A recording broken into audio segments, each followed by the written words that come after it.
Er liggen 15 grote koningskeien in de route die de koninklijke familie terug doorkomen had.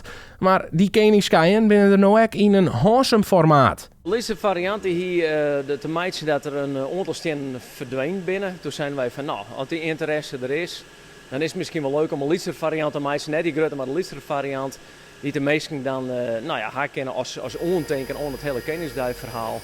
En we hadden een mooi dwarskom heen maken. En dat is echt een hele mooie herinnering van letterlijk. Burgemeester Johannes Kramer nam maandje officieel de mini-koningskei in ontvangst. En zijn herinnering meidje, er gaat nogal wat ambacht in zitten. Het begint dus met het hele ontwerp, dat wordt onpast. Dan gaan wij de messingplaatsjes of sinds gaan wij graveren. Dan worden ze verouderen met een soort spul om ze wat donker te maken. Dan worden ze trommelen. Dan komt er eigenlijk een soort stintje onder dat het even iets meer vorm had. De dwarsjes komen erbij. En dat is eigenlijk het hele verhaal van het ding. En ze worden aanwerken met een blanke lak.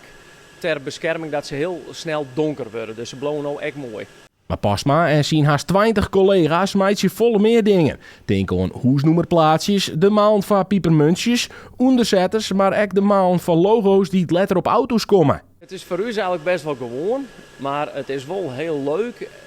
Daar staat in eigen werk altijd weer waarom just. Daar staat bij een Grand Prix een heel luxe lezen just, waar wij de logo's op maken. Ja, dat is fantastisch mooi dat om te zien.